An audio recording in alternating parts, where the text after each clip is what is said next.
Florida's coast is caving in. Not from a hurricane, not from a storm. The ground itself is vanishing, swallowed by 300-foot sinkholes that opened overnight while people slept. Picture waking up to find your favorite beach just gone. Not washed away, not eroded. Gone. Swallowed whole by a hole the size of a football field that didn't exist when you went to bed. Right now, tourists are fleeing hotels in their pajamas. 47 miles of Florida coastline are completely shut down. And the sinkholes are not stopping. They are spreading, connecting underground, and moving north. But here is what has scientists in complete panic. Black tar from 50,000 years ago is rising through the cracks. Ancient material that hasn't seen sunlight since the Ice Age is forcing its way to the surface. And seismic monitors in Florida, a state that never has earthquakes, are suddenly detecting tremors. So the question everyone needs answered is this: is Florida just losing its beaches? Or is the entire foundation beneath the Atlantic coast about to collapse? December 18th, 6:47 a.m. Eastern Standard Time. Coast Guard patrol boat CG-47 is running a routine maritime safety sweep 3 miles off Deerfield Beach when Lieutenant Commander James Walsh notices something that makes his stomach drop. The depth finder reads 40 feet. According to official nautical charts, the water beneath them should measure no more than 12 feet. Walsh recalibrates. Same reading. He checks backup systems. Identical result. At 6:51 a.m., he radios Sector Miami requesting aerial verification, convinced the instruments must be malfunctioning. They are not. At 7:02 a.m., a Coast Guard surveillance aircraft circles the coordinates. High-resolution sonar confirms a massive depression in the seafloor, 300 feet across and still widening. A sinkhole has opened overnight beneath the Atlantic while South Florida slept. At 7:23 a.m., before authorities can even issue a public advisory, a second collapse detonates beneath the seabed near Pompano Beach. This one spans 450 feet in diameter. The ocean above it churns violently as sediment funnels downward. From shore, early risers filming sunrise videos unknowingly capture the moment the waterline shifts. Sand begins draining seaward in visible streams. Sections of beach slump toward the surf like wet cement losing form. Hotel guests pour into hallways in confusion. Fire alarms activate as structural monitoring systems detect subtle shifts in beachfront foundations. Within minutes, Broward County emergency sirens echo across coastal neighborhoods. Parents clutch children, staff pound on doors. Elevators are shut down as a precaution. At 8:15 a.m., a third rupture tears open off Boca Raton. Now the pattern is undeniable. The Florida Department of Environmental Protection declares a Level 1 environmental emergency. Director Amanda Torres initiates a multi-agency response call with 15 county emergency management offices. Reports flood in: water discoloration, unusual currents, accelerated shoreline retreat. By 9 a.m. sharp, 47 miles of coastline from Port Everglades to Palm Beach are officially closed. Red flags line beaches that only hours earlier were filled with joggers and photographers. The Broward County Sheriff's Office deploys 200 deputies to establish evacuation perimeters. The Coast Guard enforces maritime exclusion zones extending 2 miles offshore. Commercial vessels are rerouted. By late morning, 12,000 tourists are displaced from beachfront hotels. 8 major resorts complete full evacuations. Emergency shelters open in Fort Lauderdale and West Palm Beach. Traffic inland thickens as residents voluntarily leave barrier islands. At 12:04 p.m., satellite imagery from NOAA Disaster Response Division reveals a chilling reality. 23 distinct underwater sinkholes now scar 15 square miles of ocean floor. Some continue expanding in real time.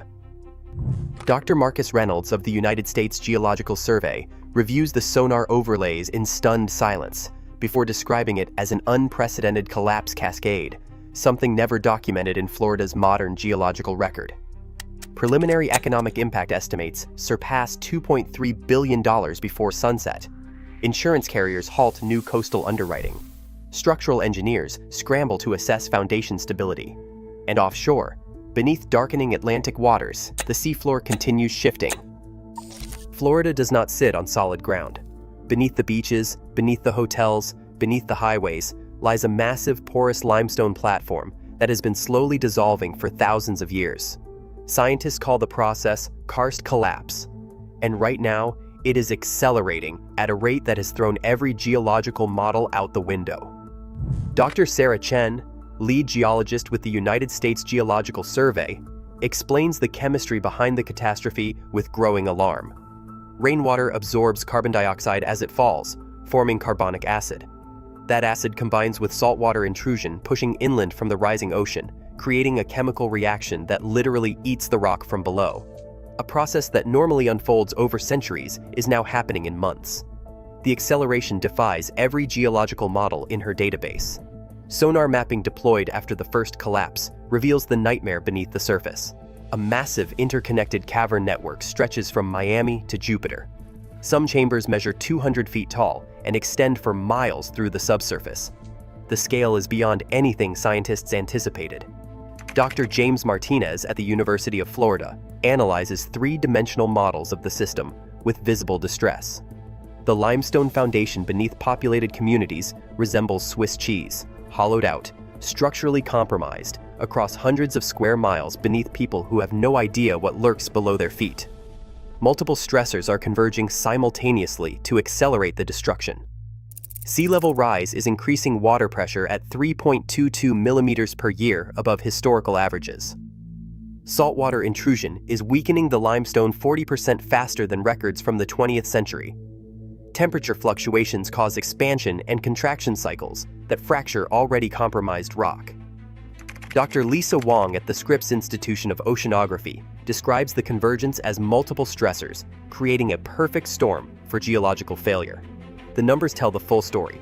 Florida historically averaged 2 to 3 sinkholes per year statewide.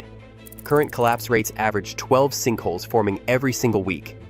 Monitoring stations are now detecting acoustic anomalies, the actual sound of rock fracturing underwater in real time. Scientists are literally listening to the foundation dissolve, and what they are hearing is getting louder. December 18th at 7:15 in the morning, lifeguard Marcus Johnson arrives for his shift at Deerfield Beach and stops dead in his tracks. Black tar coats the sand in thick, sticky clumps, stretching as far as he can see in both directions. Within hours, the full scope of what is washing ashore becomes horrifyingly clear. 2,400 pounds of black tar material have blanketed a 12-mile stretch of coastline from Port Everglades to Pompano Beach. Emergency response teams mobilize immediately. The first assumption is an offshore oil spill. It is the only explanation that makes sense. But the Florida Department of Environmental Protection rules out petroleum contamination within 6 hours of testing. This is not oil. Something far stranger is happening beneath the surface. Dr. Angela Martinez, a marine geologist at the University of Miami, examines samples under electron microscopy. The discovery sends shockwaves through the scientific community. The tar balls contain ancient organic material that was trapped inside limestone for thousands upon thousands of years. Carbon dating confirms what initially seems impossible. The material ranges from 15,000 to 50,000 years old. It was sealed inside deep rock layers that have not seen sunlight since the last ice age. The seafloor collapses, tore those layers open, and forced the ancient material upward. The connection to the sinkhole crisis becomes undeniable. Maps overlaying tarball locations with the underground cave network match almost perfectly. The tarballs are not random.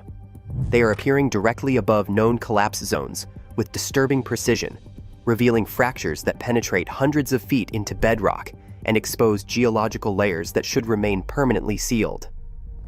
Environmental Protection Agency teams deploy to run toxicity tests. Swimming bans extend across 31 miles of coastline. Wildlife casualties mount rapidly. 47 sea turtles show signs of tar ingestion. 12 dolphins exhibit respiratory distress. Marine mammal rescue centers become overwhelmed within 48 hours. Then scientists racing to map potential tar deposit locations discover something even more alarming.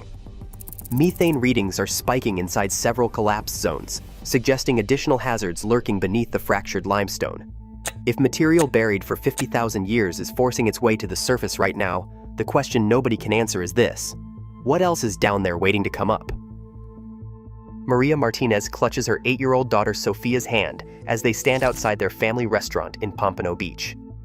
For 18 years, this beachfront property represented 3 generations of dreams built on Florida sand. Her parents opened the restaurant before she was born. She grew up inside those walls. Sofia has never known a home without it. On the morning of December 18th, everything changes. Foundation cracks appear overnight, spreading across the walls like spider webs. By the time Maria notices them at dawn, they are already too wide to ignore. The building inspector arrives at 9:47 a.m. and delivers the verdict without softening it. The structure is compromised due to ground subsidence. Evacuate immediately. Maria grabs 3 suitcases and the family photo albums. The restaurant is valued at $2.8 million and carries insurance that specifically excludes ground collapse. As they drive away, Sofia presses her face against the car window. "When can we go home, Mama?" The human devastation extends far beyond one family. Highway A1A develops stress fractures near Deerfield Beach that were not there 72 hours earlier. Florida Department of Transportation engineers measure 6 inches of subsidence across a 3.2-mile section of roadway.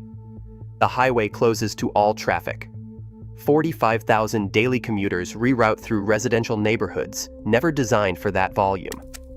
Emergency repair estimates reach $89 million, but engineers quietly acknowledge that no repair will hold on ground that continues to collapse beneath it.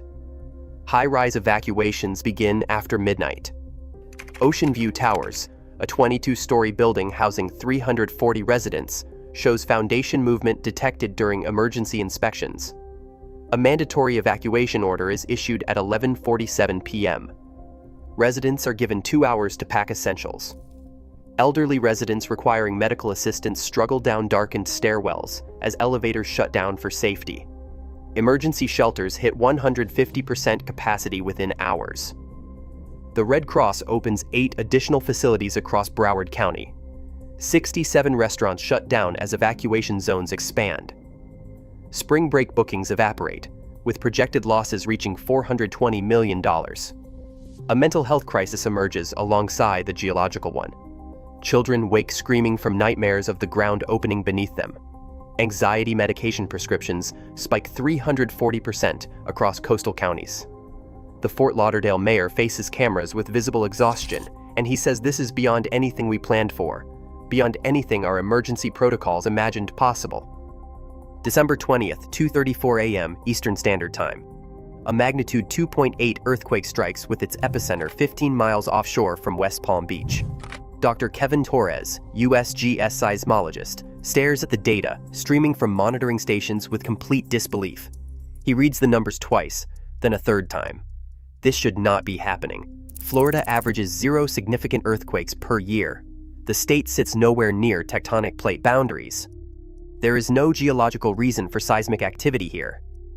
None. Yet this month alone, seismic monitors have recorded 17 detectable tremors across the region. A magnitude 2.5 earthquake struck near Panama City earlier in the week.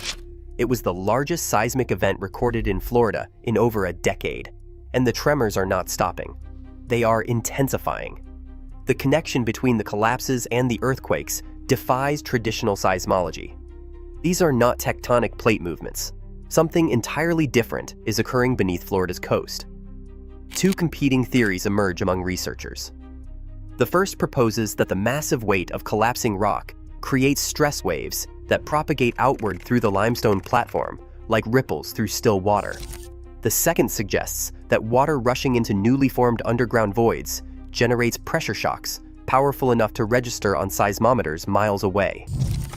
Dr. Rachel Kim at Caltech reviews the seismic signatures with growing alarm. We are observing new phenomena that earthquake science cannot fully explain. Emergency response moves fast. 40 temporary seismometers are installed along 100 miles of coastline within 48 hours. Real-time data streams directly to USGS headquarters in Golden, Colorado. What the sensors detect is deeply unsettling. Continuous micro-tremor activity pulses through the ground without stopping, suggesting progressive collapse spreading steadily through interconnected cave systems beneath the surface. The pattern is moving northward at 3 miles per day, Tremors register in Miami, 85 miles south of the primary collapse zone. Residents in Jacksonville, 180 miles to the north, report feeling unusual vibrations. Georgia places its monitoring systems on high alert. South Carolina requests federal assistance for immediate geological assessment. Computer simulations project the worst-case scenario in numbers that nobody wants to say out loud. If multiple cave systems fail simultaneously, models show potential for magnitude 5 earthquakes, in a state that was never supposed to have earthquakes at all. Limestone does not care about state lines.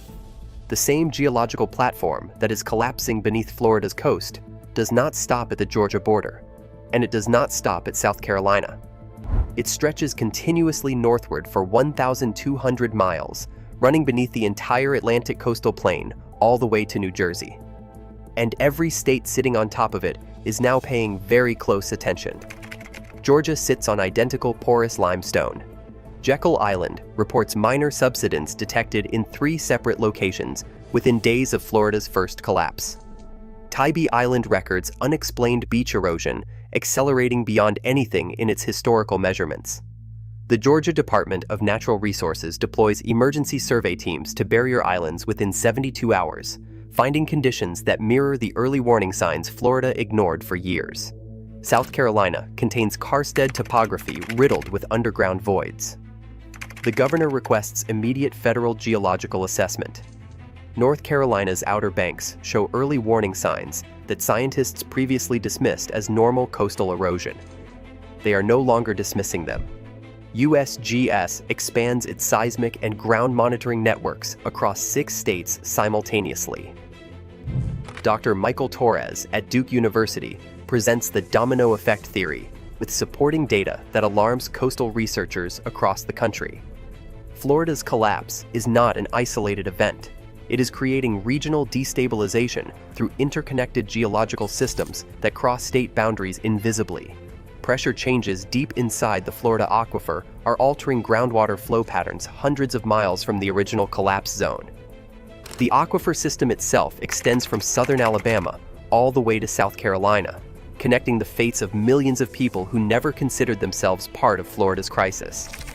The economic implications are staggering. Atlantic coast tourism generates $186 billion annually across the affected states. Real estate values in 15 coastal counties alone total $2.4 trillion in assessed property. Federal Reserve economists are quietly running scenarios in which the spreading collapse triggers a financial catastrophe that dwarfs the 2008 housing crisis. Lloyd's of London moves fast.